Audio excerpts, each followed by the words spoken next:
Vă salut și voi răspunde la întrebarea: se face mușuroi la pomii plantați sau nu? Răspunsul ar fi foarte simplu, dacă ținem cont de un singur element. Am cumpărat un pom altoit, care s-a produs altoiul anul trecut și anul ăsta îl plantăm.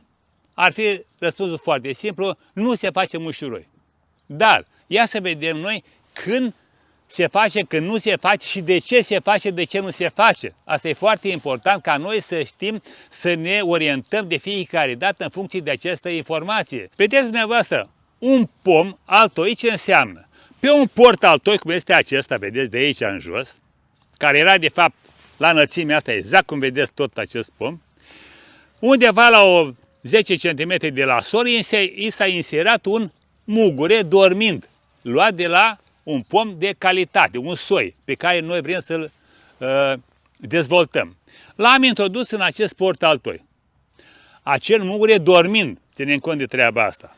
Ce înseamnă dormind? Dormind înseamnă că mugurile este complet închis, stabil și nu mai pornește în vegetație decât la anul în primăvară. Și crește în primăvară până în toamnă este scos din câmpul 2, este așa cum se vede ăsta, și se plantează. Dar, ținând cont de faptul că vremurile s-au schimbat, toamna este mult mai lungă, practic se combină cu începutul iernii, nu mai știm când e iarnă, când e toamnă.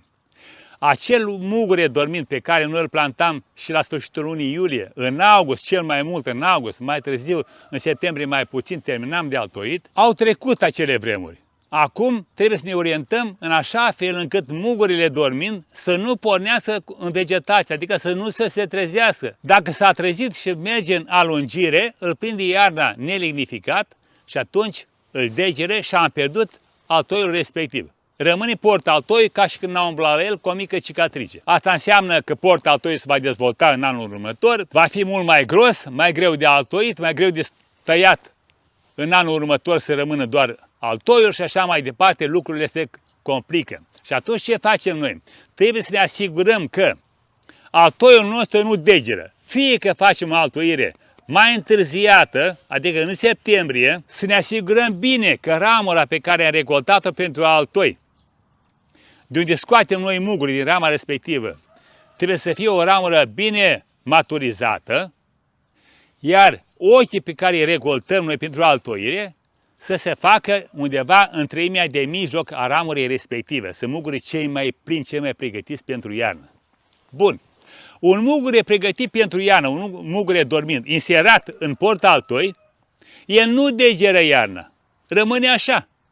Deci nu avem nevoie de mușuroi.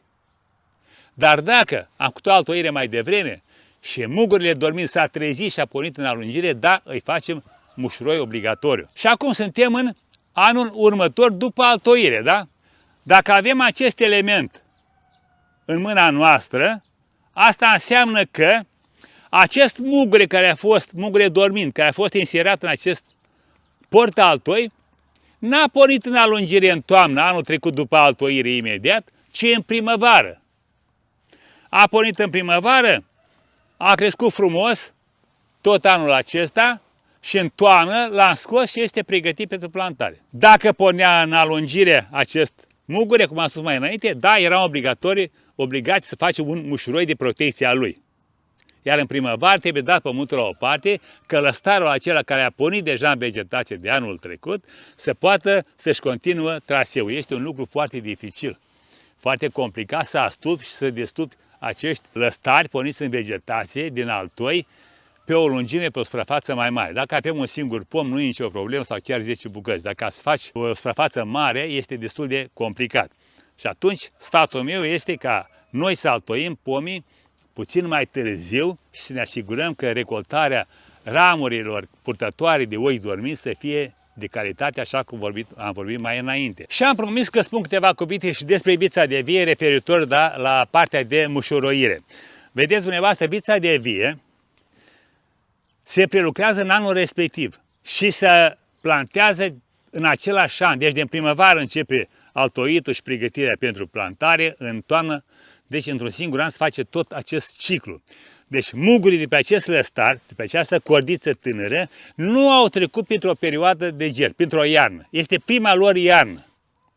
Și atunci, el trebuie făcut o scurtare la 2-3 ochi, așa cum am spus în alte tutoriale, da? De aici. Înainte de plantare, scurtăm și rădăcinile la 10 cm, da?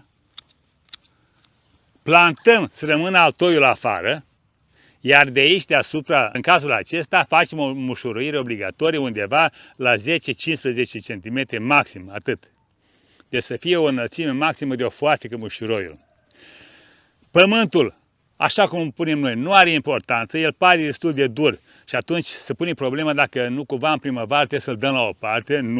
Nu e nevoie, pentru că gerul de iarnă va măcina acest, prin ieși și dezgest, va măcina acest bolovan, dacă eventual e mai plin, așa mai tare, îl fărâmă și în primăvară acești muguri care pornesc în alungire, la stare respectiv, vor împinge pământul într-o formă sau alta, va ieși afară și vor porni. Iar dacă e nevoie să dăm pământul la o parte cumva, venim cu mâna de jos în sus, de la baza mușuroiului și dăm la o parte, în așa fel încât să nu rupem acele stari foarte, foarte fragile. Ăsta a fost tutorialul pentru astăzi. La revedere și succes pe toată linia!